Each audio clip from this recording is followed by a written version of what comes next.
Hello, I'm Dena Jacquay, Parkview's Chief Administrative Officer, and welcome to another episode of Parkview Connections, a podcast geared to help our leaders connect, learn, and grow in leadership. So today we're here on the campus of Indiana Tech, and I have with us Lisa Givan, who is the Vice President of Diversity, Inclusion, and Belonging. You've really been doing some amazing work in the space of equity and inclusion, and I've had a little bit of a glimpse into that, but also some of the work you've been doing with Parkview. So we thought it'd be great to hear about some of that work today. But first, Lisa, I would love to just start knowing that equity and inclusion and diversity, all words that are out there in so many businesses today and organizations and positions. Tell us a little bit about the role that you have here at Indiana Tech.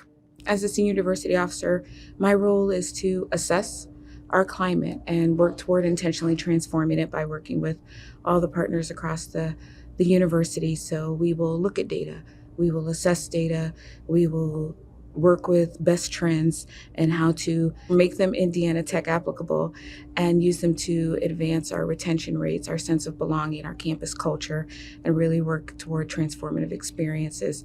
We will take our mission and align it towards our strategic plan for diversity, equity, inclusion, and belonging. So that's an important word that we're moving toward in this space. Provide leadership, work as a thought partner, engage in conversations, lead conversations, training and development for faculty, staff, students, and working externally with our partners, because we do believe that we have a commitment to the community in which we serve, being a higher education institution, and how we can bring our community with us, because we realize that Indiana Tech is in Fort Wayne, Indiana. Fort Wayne, Indiana is not necessarily in Indiana Tech. So we want to be a great partner for our community investors and see what we can do to just keep Fort Wayne in that top 100 of the best places to live, work, and thrive. Saw that recently. That was a wonderful It designation. is great, right? And as a transplant, I appreciate that. So you mentioned belonging a minute ago, and you talked about just how important and the emerging, all of those words, certainly, but belonging is one that is continuously coming up. Yes. And I would love to hear kind of when you think of belonging and what that truly means, particularly here at Tech, and how you're also talking to organizations in the community. Why is that so important? I think belonging really gives a person ownership, right? So at Tech, we celebrate it, believe it. You know, everything is with the it for Indiana Institute of Technology.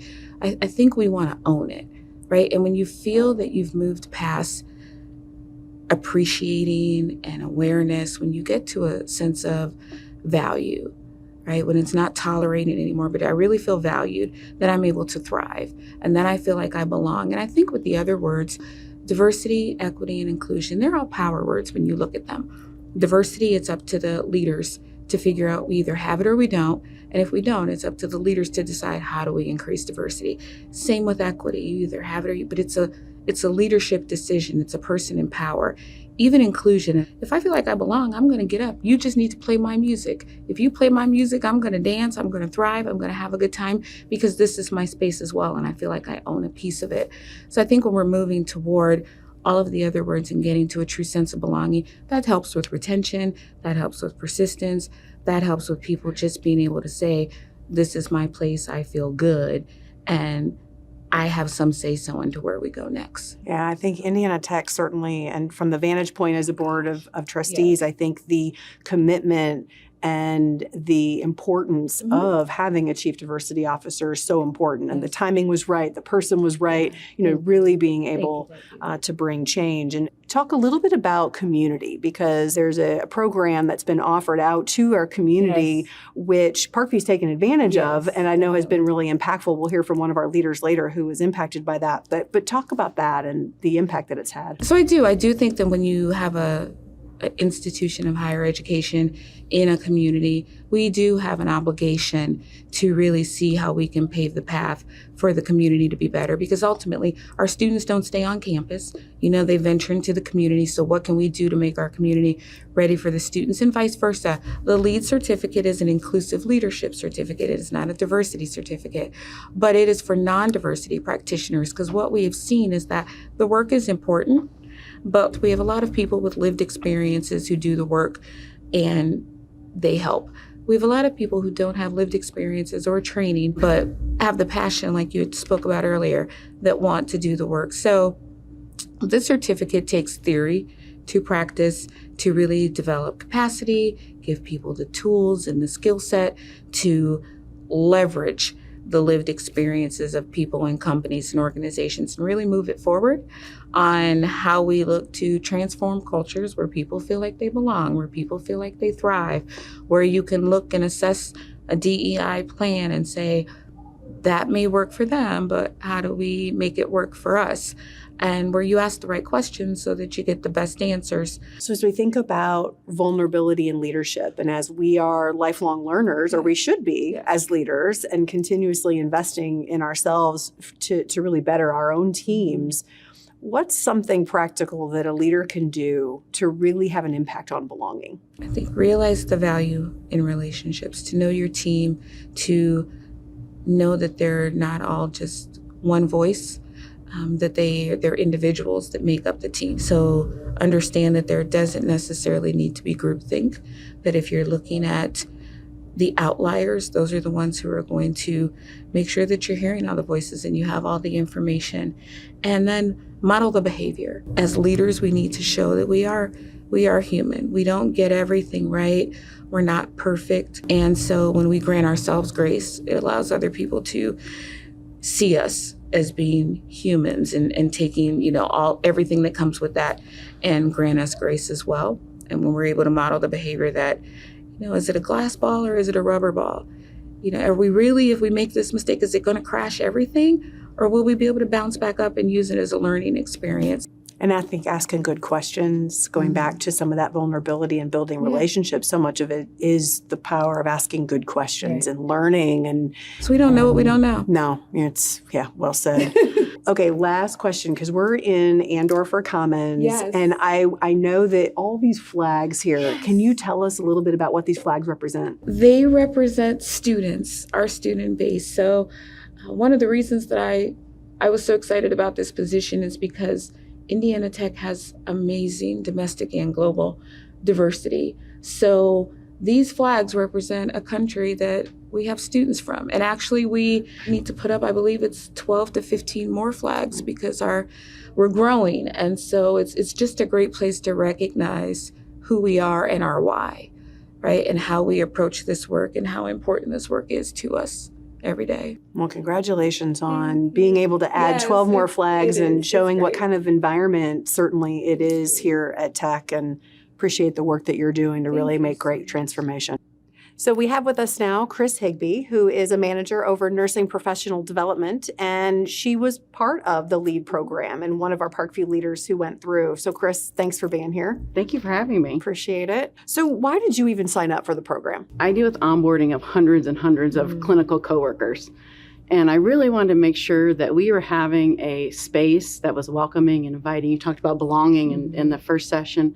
And it was really saying, how do we do a better job with all of our coworkers? And I think that's what kind of triggered me to make sure that my team was where it needed to be, and how do I lead some of those experiences that maybe I don't know about. I love the vulnerability of that. Just, okay, you mentioned it, Lisa, you don't know what you don't know. So great, let me dive in and learn a little bit more, and how I can, as you said, you're so many hundreds and hundreds of individuals constantly each month that you're onboarding.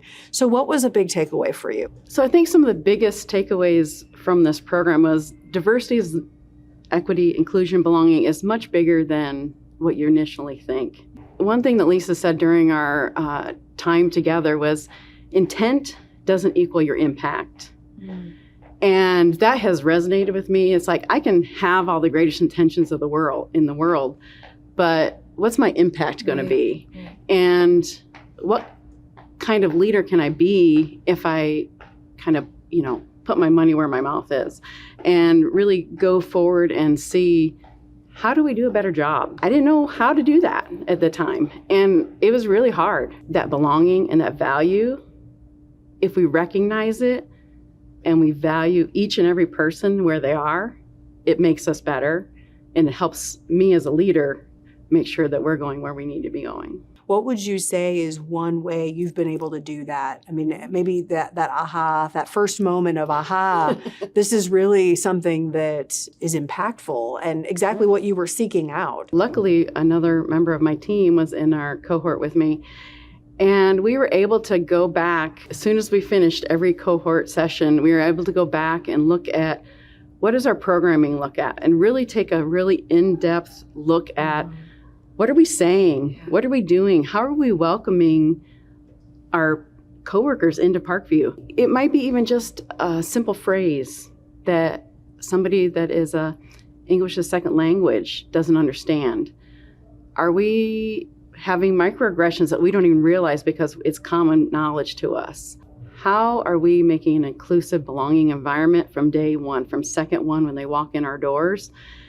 And I think that was really the key piece. It's not just looking at how we welcome new individuals, it's retention. So when we think about all the things that we do as an organization, how we communicate, how we welcome, but also how we re-recruit our team members all the time. If you had a leader who maybe hasn't been through the LEAD program and they're looking for one way that they can really help create belonging in their environment, what's a piece of advice you would give them? I think we have to look at our culture. If we really focus on what that culture is, and we value and we make sure that every one of our learners and every one of our coworkers feels that value, feels that sense of belonging, then we're able to help them reach that next level. And I think relationships are key. We have to have those relationships. We have to have that culture in order for everybody to feel welcome, to feel that they belong. Doing nothing is doing something, right? So if you're not going to invest in yourself and you're not going to learn and you're not then you're only going to grow as far as what knowledge you have. So I applaud you for being a part of that cohort and working through that. I think, Lisa, again, this is a great example of the impact that is happening, certainly within the walls of Parkview, but I think all the organizations that have been through the LEAD program, not just us, would have someone like a Chris who is going to say, this is how the organization has been changed or how my leadership has been changed because. So applaud the work you're doing.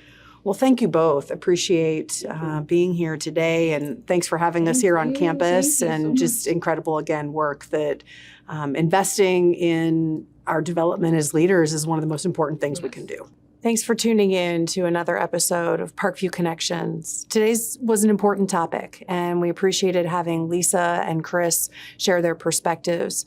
Whether it's diversity, equity, inclusion, belonging, all of those are so important to creating a culture in an organization, and no matter what the industry is. So as leaders, our job is to learn and to ask the right questions, because we know today more than ever, talent is so important to retain in an organization. So I think it's great we all get to reflect back on what are the right questions we should be asking, and how do we help make people feel very valued in the organizations for which they work. Don't forget, if you have any other suggestions or questions, you can leave your comments both on Pulse for coworkers or on YouTube for our community. Thanks again. We'll see you next time.